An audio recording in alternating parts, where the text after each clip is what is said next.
It's my pleasure to introduce someone who probably doesn't need much of an introduction to this group of folks, but Commissioner Richard Ball. He's the New York State Department of Agriculture of Markets Commissioner.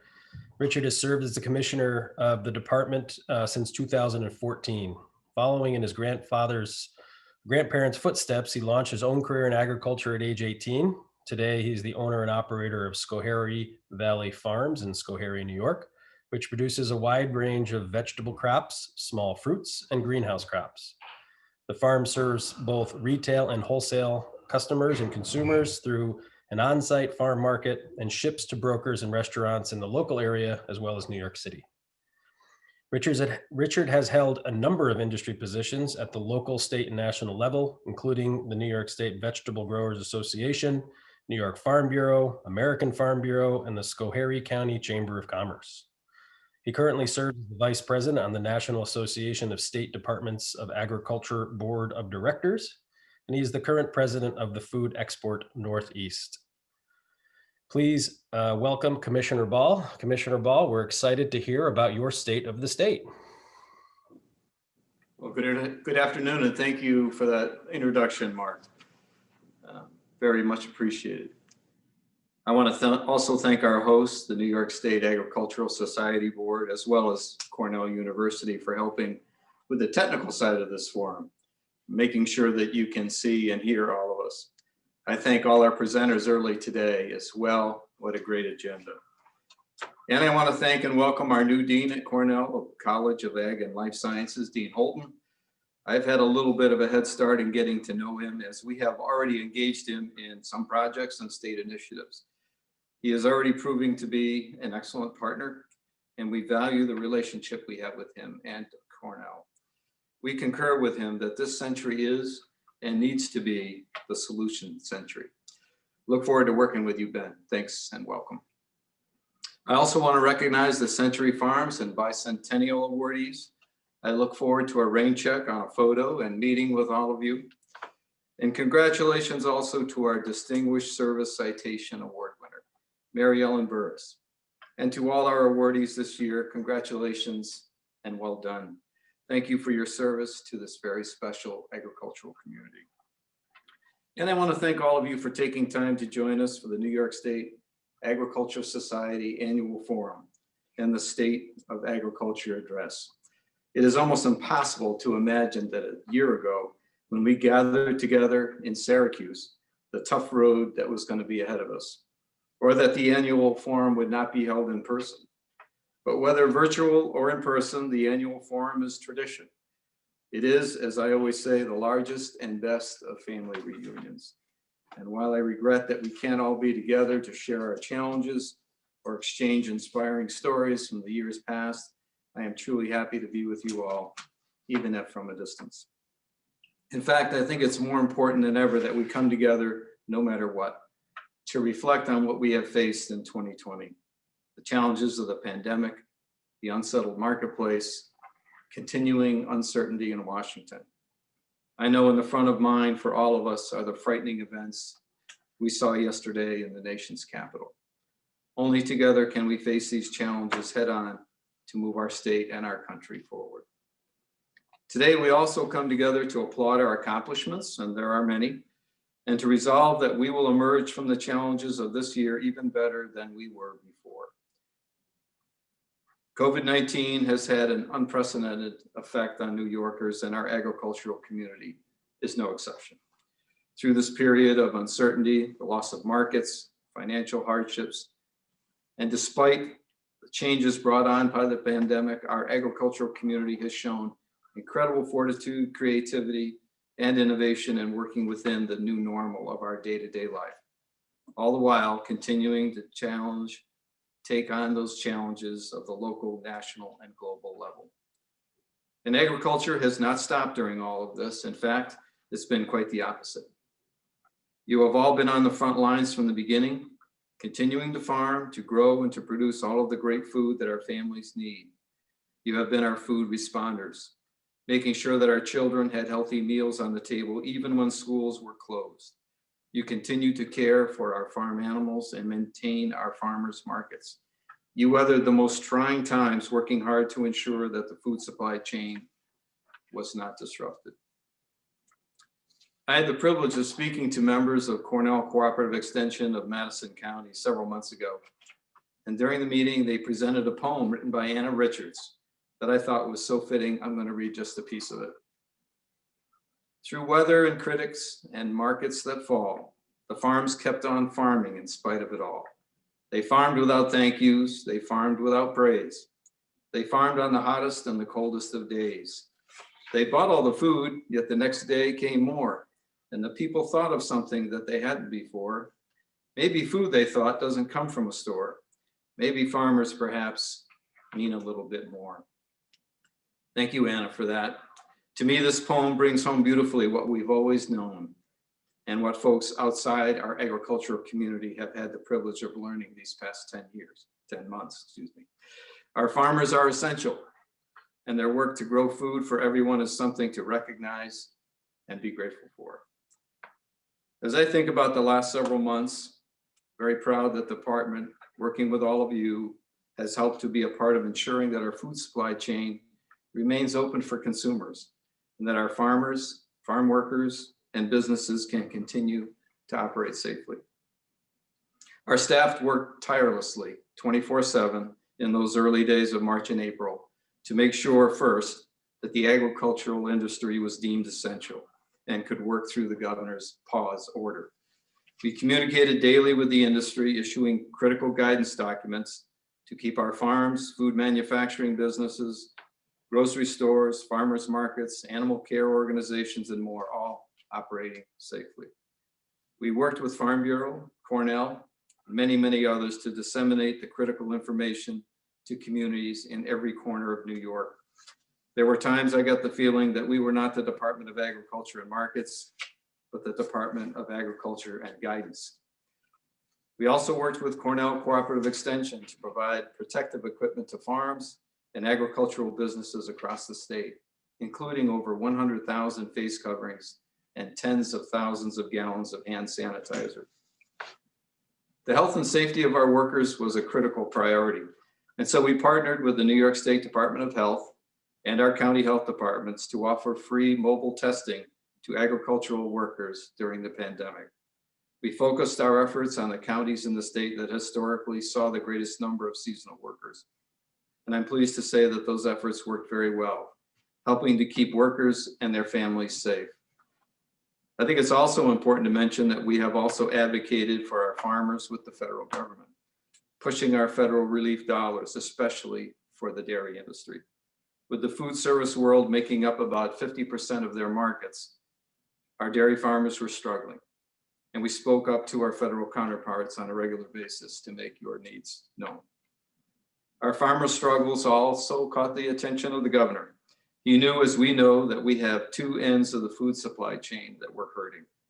Farmers were experiencing extreme financial hardship, having lost many key markets due to school and restaurant closures. At the same time, the food banks were seeing a significant increased demand as many New Yorkers were without work. Recognizing the challenges our farmers and our families were facing and the need in our communities, the governor launched our greatest relief effort of the pandemic, the Nourish New York program. Nourish New York provided $25 million from the state's public health emergency fund to help food banks purchase supplies and products from New York producers and to deliver it to families who were facing food insecurity. The program came together with incredible speed. Working with DOH on a Sunday, we developed contracts for the food banks and their emergency food providers and food pantries. Days later, we had trucks on the road delivering product. And just a few days after that, I was with Long Island Harvest at what was one of their largest drive-up food distributions ever. We served 3,000 families that day, and that was only the beginning. Nourish New York has been an unbelievable accomplishment. I think a lot of our success is rooted in the Governor's Council on Hunger and Food Policy, which was created several years ago to tackle hunger in our communities. The council is comprised of New York farmers, representatives from state agencies that also work to help fight hunger, and our food banks. Over the course of the years, we have established great relationships with our food banks and our emergency food providers, connecting the dots between them years before COVID was even a thought. And so when the need arose, we built on this foundation and put those relationships to greater work than ever before to get Nourish New York off the ground. Very proud to say that so far, Nourish New York has helped our food bank partners to purchase more than 19 million pounds of dairy products, fruits and vegetables, meat, eggs, and more. The program has held more than 4,500 distribution events around the state since early May, serving more than 1.2 million households. Another $10 million was added to the program in November to extend the program and help our farms and families during this holiday season. To show you what an impact the program is having on our farmers, this summer we visited Tollgate Farm, part of Hudson Valley Fresh and Hudson River Fruit Distributors, to talk about what Nourish New York has meant to them. Let's take a look at the video, which pretty much sums up the accomplishments of just round one.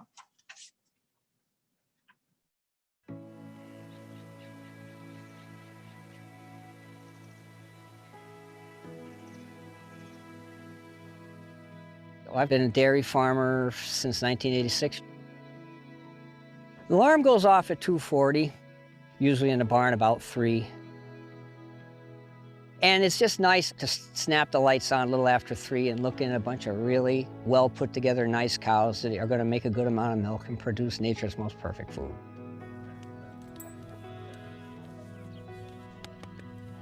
We've been growing apples in New York State since the 60s. My great-grandfather and grandfather started this business. Being a farmer, it's really been something that's been in our blood for many, many years. You know, it's a love for the land, it's a love to keep our environment green and to keep some of the old ways of doing things still going. The nice thing about being at the root of civilization, people first, they have to drink, and then second, people have to eat, so we're not in a bad place.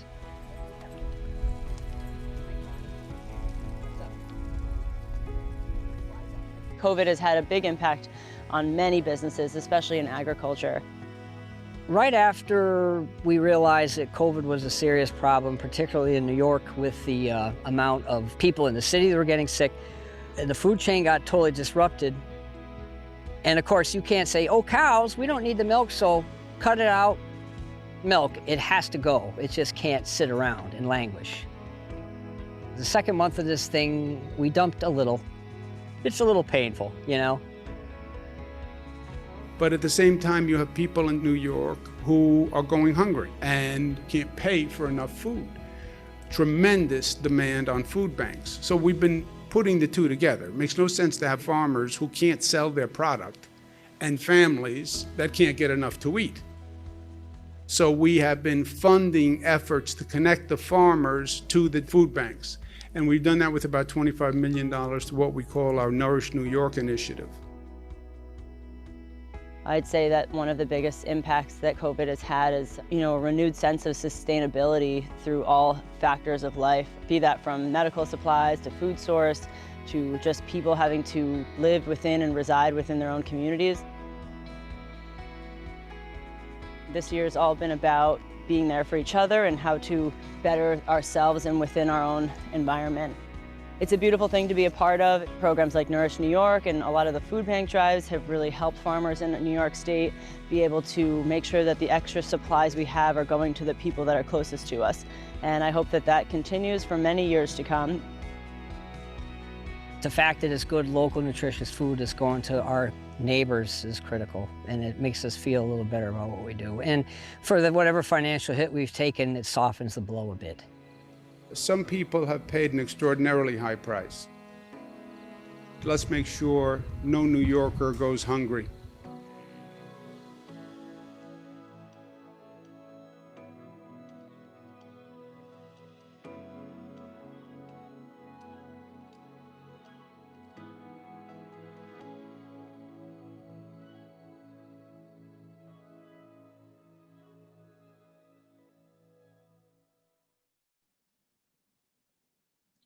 If we were together now would be the time that I would say, I think that deserves a round of applause. The response to Nourish New York has been overwhelming on all sides, and the program is making a difference for our farmers and our families. This is connecting the dots at its best. While Nourish has been a very major focus of the department's COVID response, I'd be remiss if I didn't also mention that many of our staff have taken time away from their normal work duties to take on new tasks and lend their hands to New York State's other efforts to combat COVID-19. Our staff have performed a very diverse array of critical tasks, including staffing regional operations centers and drive-through testing sites, and so much more. This extraordinary work has been key to flattening the curve in New York. I thank our team of volunteers for going above and beyond to help their fellow New Yorkers. As many of you know, I normally recognize our staff who join us at the forum, so you know who they are, who's working for you. But in light of the virtual format, I'm going to encourage you to connect with our staff by sending us an email to ask questions, learn about the work that they do for you. You're looking at our deputies on the screen. You are seeing Deputy Commissioner Dave Valesky, Deputy Commissioner Jackie Sub, Deputy Commissioner Kevin King, Deputy Commissioner Jennifer Trodden, and First Deputy Commissioner Steve McGrattan. I would add the whole front office staff as well. They are such a great resource to me, and they work very hard for all of you. Of course, despite all of the new challenges brought on by COVID-19, the department has continued its critical daily operations throughout 2020. As Commissioner, I'm very proud of the department's work. What we do is essential, each and every day, pandemic or no. Our staff are always on the front lines of protecting public health, our food supply, and ensuring animal and plant health, and protecting our consumers and businesses. They also continue our core mission of promoting farmers and small businesses, highlighting New York growers and food producers through New York State Grown and Certified and Taste New York. Throughout the pandemic, our partners operating the Taste New York stores and welcome centers as essential workers have kept our stores open and operating safely. They created online shopping and curbside pickup options to continue to serve customers and drive sales for local producers. They also brought our businesses together through a new virtual networking event to help them grow new relationships with potential buyers. Grown and Certified growers also adapted to the new normal, adjusting their operations to include direct sales, curbside pickup, and delivery to make sure people can access New York State grown products. During 2020, we were reminded just how critical the Farm to School program is. In fact, it is perhaps more important now than ever before. Since its start in 2015, the program has helped educate young people about New York agriculture, serving delicious, nutritious New York products to our students while providing a boost to our farmers. When schools closed last spring, our partners working on the Farm to School program in districts all across the state stepped up as food responders. They banded together through uncertainty and fear and continued to prepare and serve meals for students through curbside pickup. And this past fall, as schools slowly started to reopen, the program helped our schools continue to bring local foods to our students while still providing a market for our farmers. The Dairy Promotion Advisory Board and our Milk Marketing Advisory Council also continued to meet virtually throughout the year, focusing on expanding the marketplace for New York State milk and dairy products. The Milk Marketing Advisory Committee's goal is to address issues facing the dairy industry and to provide advice on imagining new opportunities that will allow continued strong growth of the industry in our state.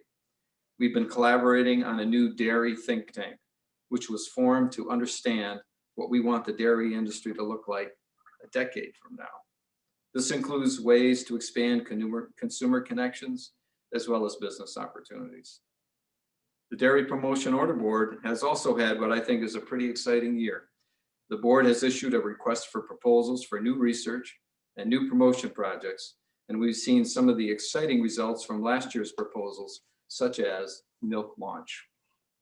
This competition highlights something that we've been reminded of again and again during this health crisis. For any industry to grow and thrive, we must listen to its customers and be ready to adapt to meet changing demands. Milk Launch builds on that idea, fueling the innovation of the next great dairy product to provide consumers with a new way to enjoy the benefits of milk and boost the New York State dairy industry. This competition took 3 months and had dozens of entries from around the globe. After a live virtual judging event with 4 excellent finalists, the winner of the milk launch competition was Slate Milk, a company made up of young entrepreneurs who are using New York milk to create their nutritional chocolate milk in a brand new vanilla flavor. Let's take a look at the video that aired in early December to announce those winners.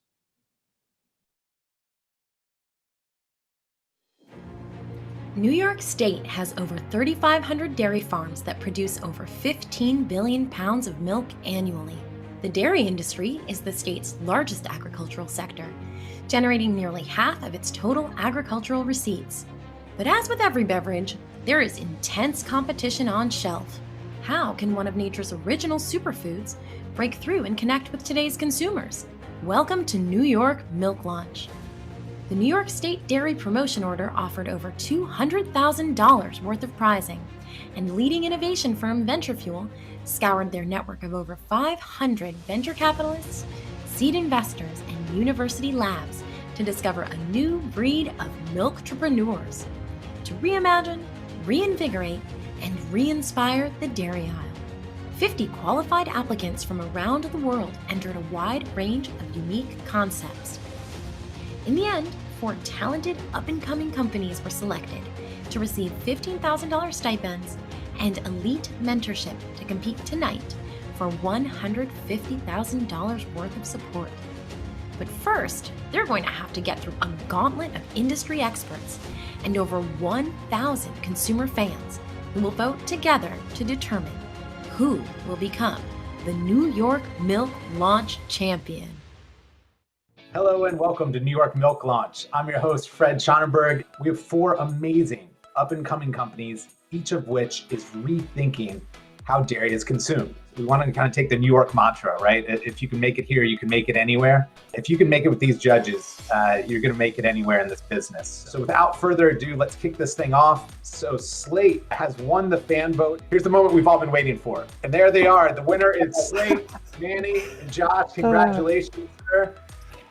Thank you. Thank you very much. It was just taking something people love, which is milk, and just reminding them how great it is. And I think that's a lot of what we lean into. We're really excited to bring this vanilla to market, and working with New York's been amazing, and we're going to continue to innovate. We're going to continue to grow and keep buying more and more milk. Until next year, we'll see you. Thank you.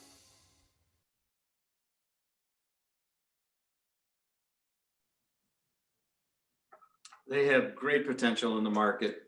And frankly, it's projects like these that leave me excited for the future of the industry. Speaking of the future, this has been a very big year for climate discussions. There is no disputing that climate change is real or that we are feeling its impacts already.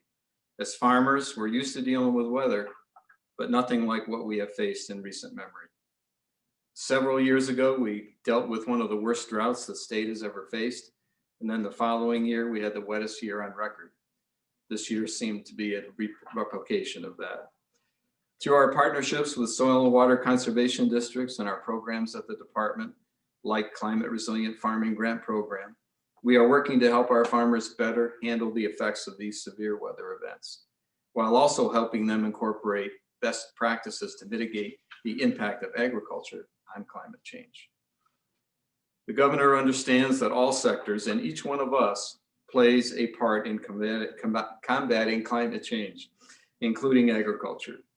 He has announced several robust initiatives over the year as part of his aggressive agenda to combat climate change, including the nation-leading Climate Leadership and Community Protection Act. As part of that, I am chair of the Agriculture and Forestry Advisory Panel, and I'm proud that agriculture is at the table in these discussions and playing an important role in achieving our climate goals. As we continue to push forward toward a cleaner, greener New York, solar projects are also of major interest. I'm pleased to say that the department and NYSERDA are working very closely together to provide clear guidance to advance renewable energy development, but in a way that minimizes impact to prime agricultural soils. Through our partnership with NYSERDA, we advocate for farmers and seek to find that balance. We are also advocating for farmers in the hemp industry. We have been a leader in hemp, having done an enormous amount of work to support our growers and ramp up production to some 20,000 acres planted in 2020. However, we hit some roadblocks at the end of last year with the USDA's interim final rule requirements, which we found to be very challenging and burdensome for our growers. We communicated our concerns to the USDA and to Congress, who then extended the Farm Bill, as you know. While the path ahead is still uncertain, our department remains committed to supporting its growers in any way that we can. There have been changes on the CBD side of things as well, with the Department of Health creating new regulations that will advance the industry's long-term viability. The Great New York State Fair, while not able to execute its 2020 plans because of the pandemic, found many creative ways to keep the fairgrounds working for New Yorkers, hosting socially distanced events like Nourish New York distributions and blood drives. The fair also offered a full slate of virtual Great New York State Fair special events and activities that allowed New Yorkers to safely enjoy the fair until its return. Like many of you, I am really looking forward to seeing our next opening day. Many county fairs likewise held virtual events that continue to keep people engaged with agriculture. When it's time to hold in-person fairs again, I'm excited that the work accomplished through the Agricultural Fairgrounds Infrastructure Improvement Program will mean we have revitalized fairs for our visitors. Despite this challenging year, we must continue to look towards the future. Announced as part of Governor Cuomo's 2020 State of the State, the new Produce Traceability Blue Ribbon Task Force met for the first time this past November. Made up of New York farmers, representatives from produce distributors and retailers, and facilitated by Dr. Betsy Bin at Cornell. I'm excited about this group as we look forward to ways to advance our food safety challenges.